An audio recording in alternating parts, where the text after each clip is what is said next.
ആകാശവാണി. നമസ്കാരം. വാർത്തകൾ വായിക്കുന്നത് സോഫിയ ഡാനിയൽ.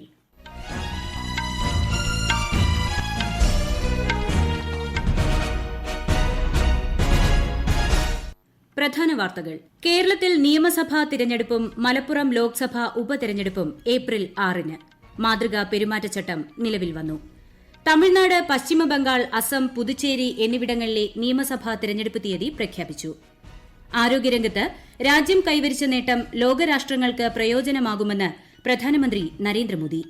രാജ്യത്ത് കോവിഡ് പ്രതിരോധ കുത്തിവയ്പ് സ്വീകരിച്ചവരുടെ എണ്ണം 1.34 കോടി കവിഞ്ഞു. കേരളത്തിൽ ഇന്ന് 3671 പേർക്ക് കോവിഡ് സ്ഥിരീകരിച്ചു. ഇന്ത്യ ടോയ് ഫെയർ 2021-ന് നാളെ തുടക്കം. വാർത്തകൾ വിശദമായി. കേരളം ഉൾപ്പെടെ 5 നിയമസഭാ തെരഞ്ഞെടുപ്പ് തീയതി പ്രഖ്യാപിച്ചു.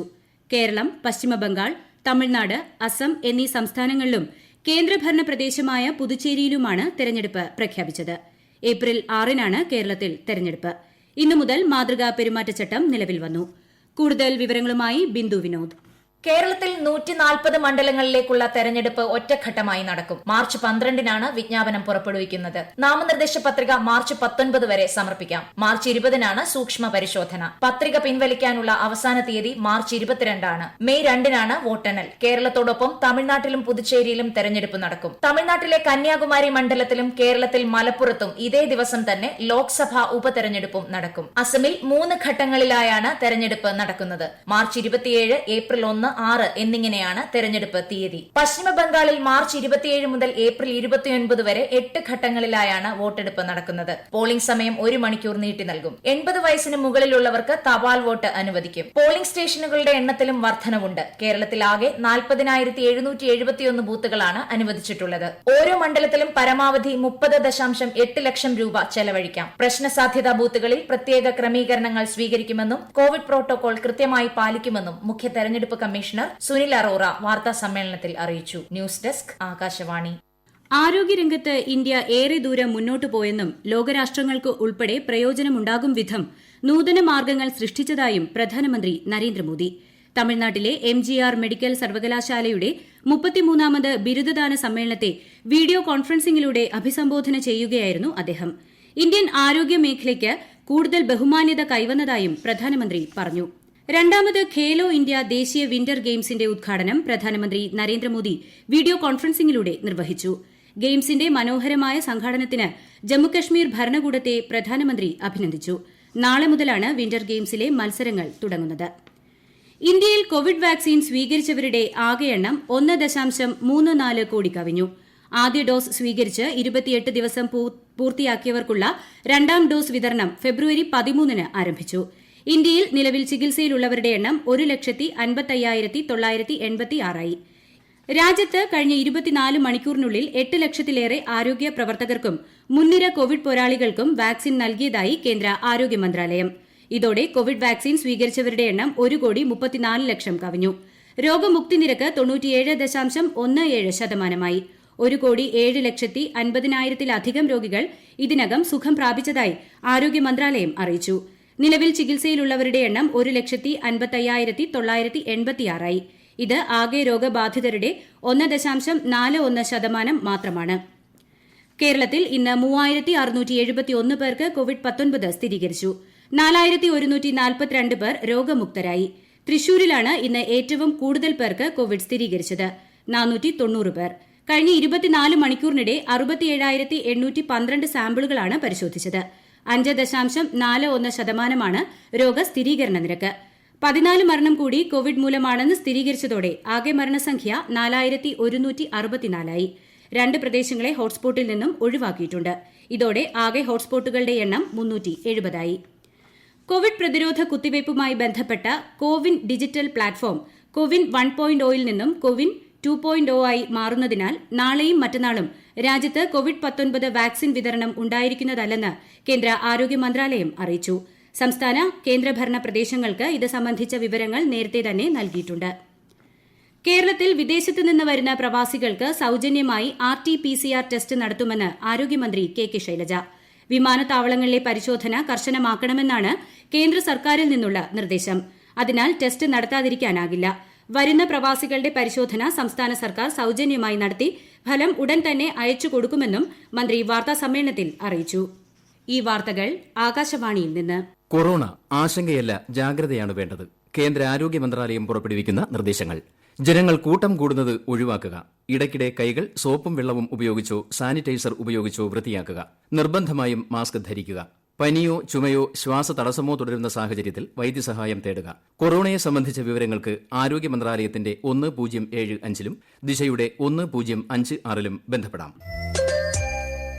വടക്ക് കിഴക്കൻ സംസ്ഥാനങ്ങളിലെ ജനങ്ങളുടെ ഉന്നമനത്തിന് മോദി സർക്കാർ എന്നും ഉയർന്ന പ്രാധാന്യമാണ് നൽകുന്നതെന്ന് കേന്ദ്രമന്ത്രി ഡോക്ടർ ഹർഷവർദ്ധൻ. ഈ പ്രദേശത്ത് എല്ലാ സൌകര്യങ്ങളും ഉറപ്പാക്കണമെന്ന പ്രധാനമന്ത്രിയുടെ വീക്ഷണം എല്ലാ തരത്തിലും നടപ്പാക്കി വരികയാണെന്നും അദ്ദേഹം പറഞ്ഞു. നാഗാലാൻഡിലെ മോൺ മെഡിക്കൽ കോളേജിന്റെ ശിലാസ്ഥാപന ചടങ്ങിൽ സംസാരിക്കുകയായിരുന്നു അദ്ദേഹം. ഇന്ത്യ ടോയ് ഫെയർ 2021 പ്രധാനമന്ത്രി നരേന്ദ്രമോദി നാളെ വീഡിയോ കോൺഫറൻസിംഗിലൂടെ തുടക്കം കുറിക്കും. തദ്ദേശീയ തലത്തിൽ കളിപ്പാട്ട നിർമ്മാണത്തെ പ്രോത്സാഹിപ്പിക്കണമെന്ന പ്രധാനമന്ത്രി നരേന്ദ്രമോദിയുടെ കാഴ്ചപ്പാടിലൂന്നിയാണ് മേള സംഘടിപ്പിക്കുന്നത്. 4 ദിവസം നീണ്ടുനിൽക്കുന്ന മേളയിൽ കളിപ്പാട്ട നിർമ്മാതാക്കൾ, ഉപഭോക്താക്കൾ, വിദ്യാർത്ഥികൾ, അധ്യാപകർ തുടങ്ങിയവർ ഒറ്റ വെർച്വൽ പ്ലാറ്റ്ഫോമിലൂടെ പങ്കെടുക്കും. 1000-ലധികം കളിപ്പാട്ട നിർമ്മാതാക്കൾ തങ്ങളുടെ ഉൽപ്പന്നങ്ങൾ വെർച്വൽ പ്രദർശനത്തിൽ കാഴ്ചവെക്കും. കേരളത്തിലെ വിവിധ ജില്ലകളിൽ നിന്നുള്ള നിർമ്മാതാക്കളും മേളയിൽ പങ്കെടുക്കുന്നുണ്ട്. എറണാകുളം ജില്ലയിലെ ട്യൂട്ടി ഫ്രൂട്ടി ഇന്ററാക്ടീവ് ഗെയിംസ് എന്ന സ്ഥാപനത്തിലെ അജീഷ് ഹബീബ് ആകാശവാണി വാർത്തകളോട്. നാളെ തുടങ്ങുന്ന വിർച്വൽ ടോയ് ഫെയറിൽ ഞങ്ങളുടെ ഡെക്കാർട്ട എന്ന കമ്പ്യൂട്ടർ ഗെയിമും പ്രദർശിപ്പിക്കുന്നുണ്ട്. ഡെക്കാർട്ട എന്ന computer game game connection America, India, Europe, Kashmir connect Asia ഇവിടങ്ങളിലൊക്കെ ഞങ്ങൾക്ക് ഒരുപാട് അന്താരാഷ്ട്ര അംഗീകാരങ്ങൾ ലഭിച്ചിരുന്നു. ഇന്ത്യൻ ഐതിഹ്യങ്ങളിൽ നിന്ന് ഇൻസ്പയർ ചെയ്തിട്ടുള്ള സ്റ്റോറിയാണ്. നമ്മുടെ നോർത്ത് മലബാറിന്റെ തെയ്യങ്ങളൊക്കെ ഈ ഗെയിമിൽ ഉൾക്കൊള്ളിച്ചിട്ടുണ്ട്. ഇന്ത്യൻ എപ്പിക്സിൽ നിന്ന് ഇൻസ്പയർ ചെയ്തിട്ടുള്ള സ്റ്റോറി ലൈൻ ആയിരുന്നു. സെൻട്രൽ ഗവൺമെന്റ് ഈ ടോയ് ഫെയർ ഞങ്ങളെ പോലെയുള്ള വളർന്നു വരുന്ന യുവ സംരംഭകർ ഞങ്ങളുടെ സൃഷ്ടികൾ ലോക ജനതയ്ക്ക് മുന്നിൽ പ്രദർശിപ്പിക്കുന്നതിനുള്ള ഒരു സുവർണ അവസരമാണ്. പ്രസിദ്ധമായ ആറ്റുകാൽ പൊങ്കാല നാളെ രാവിലെ 10:50 ക്ഷേത്രതന്ത്രി ശ്രീകോവിലിൽ നിന്നുള്ള ദീപം പൊങ്കാല അടുപ്പിൽ പകരുന്നതോടെ ചടങ്ങുകൾക്ക് തുടക്കമാവും.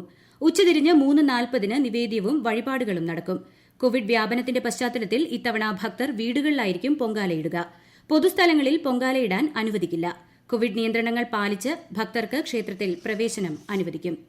ആറ്റുകാൽ പൊങ്കാല നടക്കുന്ന നാളെ തിരുവനന്തപുരം ജില്ലയ്ക്ക് പ്രാദേശിക അവധിയായിരിക്കുമെന്ന് ജില്ലാ കളക്ടർ അറിയിച്ചു. എല്ലാ വിദ്യാഭ്യാസ സ്ഥാപനങ്ങൾക്കും സർക്കാർ, അർദ്ധ സർക്കാർ സ്ഥാപനങ്ങൾക്കും അവധി ബാധകമായിരിക്കും. 25ാമത് കേരള രാജ്യാന്തര ചലച്ചിത്രമേളയുടെ തലശ്ശേരി പതിപ്പിന് നാളെ കൊടിയിറങ്ങും. സിനിമയോട് മികച്ച കാഴ്ചപ്പാട് പുലർത്തുന്ന തലശ്ശേരിയുടെ മണ്ണിന് പുത്തൻ അനുഭവം സമ്മാനിച്ചുകൊണ്ടാണ് 5 ദിവസം നീണ്ട ഈ ചലച്ചിത്ര മാമാങ്കം അവസാനിക്കുന്നത്. നാളെ നടക്കുന്ന 22 പ്രദർശനങ്ങൾ ഉൾപ്പെടുന്നതോടെ ആകെ 112 പ്രദർശനങ്ങളാകും മേളയിൽ സംഘടിപ്പിച്ചത്. പ്രധാനമന്ത്രി നരേന്ദ്രമോദി പ്രതിമാസ റേഡിയോ പരിപാടിയായ മൻ കി ബാത്തിലൂടെ മറ്റന്നാൾ ജനങ്ങളുമായി ആശയങ്ങൾ പങ്കുവയ്ക്കും. മൻ കി ബാത്തിന്റെ 74ാം പതിപ്പാണിത്. ആകാശവാണിയുടെ എല്ലാ നിലയങ്ങളും ദൂരദർശനും പരിപാടി പ്രക്ഷേപണം ചെയ്യും. ISL ഫുട്ബോളിൽ കേരള ബ്ലാസ്റ്റേഴ്സ് നോർത്ത് ഈസ്റ്റ് യുണൈറ്റഡിനെ നേരിടുന്നു. ഗോവയിലെ തിലക് മൈതാനിലാണ് മത്സരം. ഇന്നലെ നടന്ന മത്സരത്തിൽ ബംഗളൂരു FCയെ 2-3 ഗോളുകൾക്ക് ജംഷഡ്പൂർ FC പരാജയപ്പെടുത്തി. ഓഹരി വിപണികൾ നഷ്ടത്തിൽ വ്യാപാരം അവസാനിപ്പിച്ചു. ബോംബെ ഓഹരി സൂചിക സെൻസെക്സ് 1939 പോയിന്റ് താഴ്ന്ന് 49,100-ലും ദേശീയ ഓഹരി സൂചിക നിഫ്റ്റി 568 പോയിന്റ് താഴ്ന്ന് 14,529-ലുമാണ് വ്യാപാരം അവസാനിപ്പിച്ചത്. സ്വർണ്ണവില ഗ്രാമിന് 15 രൂപ കുറഞ്ഞ് 4,325 രൂപയും പവന് 34,600 രൂപയുമായി. നിയന്ത്രണ രേഖയിലും മറ്റ് പ്രദേശങ്ങളിലുമുള്ള വെടിനിർത്തൽ സംബന്ധിച്ച് ഇന്ത്യയും പാകിസ്ഥാനും തമ്മിലുള്ള കരാറിനെ ഐക്യരാഷ്ട്ര പൊതുസഭയുടെ അധ്യക്ഷൻ വോൾക്കാൻ ബോസ്കർ സ്വാഗതം ചെയ്തു. പരസ്പരം പ്രശ്നങ്ങൾ പരിഹരിക്കുന്നതിലൂടെ സമാധാനം കൈവരിക്കാൻ ഇരു രാജ്യങ്ങളും പ്രതിജ്ഞാബദ്ധരാണെന്ന് അദ്ദേഹം പറഞ്ഞു. പ്രധാന വാർത്തകൾ വീണ്ടും. കേരളത്തിൽ നിയമസഭാ തെരഞ്ഞെടുപ്പും മലപ്പുറം ലോക്സഭാ ഉപതെരഞ്ഞെടുപ്പും ഏപ്രിൽ 6-ന്. മാതൃകാ പെരുമാറ്റച്ചട്ടം നിലവിൽ വന്നു. തമിഴ്നാട്, പശ്ചിമബംഗാൾ, അസം, പുതുച്ചേരി എന്നിവിടങ്ങളിലെ നിയമസഭാ തെരഞ്ഞെടുപ്പ് തീയതി പ്രഖ്യാപിച്ചു. ആരോഗ്യരംഗത്ത് രാജ്യം കൈവരിച്ച നേട്ടം ലോകരാഷ്ട്രങ്ങൾക്ക് പ്രയോജനമാകുമെന്ന് പ്രധാനമന്ത്രി നരേന്ദ്രമോദി. രാജ്യത്ത് കോവിഡ് പ്രതിരോധ കുത്തിവയ്പ് സ്വീകരിച്ചവരുടെ എണ്ണം 1.34 കോടി കവിഞ്ഞു. കേരളത്തിൽ ഇന്ന് 3671 പേർക്ക് കോവിഡ് സ്ഥിരീകരിച്ചു. ഇന്ത്യ ടോയ് ഫെയർ 2021 നാളെ തുടക്കം. വാർത്തകൾ കഴിഞ്ഞു. ആകാശവാണി വാർത്തകളും വാർത്താധിഷ്ഠിത പരിപാടികളും all India radio news Thiruvananthapuram എന്ന യൂട്യൂബ് ചാനലിൽ ലഭ്യമാണ്. കൂടുതൽ വാർത്തകൾക്കായി @All India Radio News Thiruvananthapuram എന്ന ഫേസ്ബുക്ക് പേജും @ARnews_TVM എന്ന ട്വിറ്റർ ഹാൻഡിലും സന്ദർശിക്കാം. അടുത്ത വാർത്താ പ്രക്ഷേപണം രാത്രി 9 മണിക്ക്.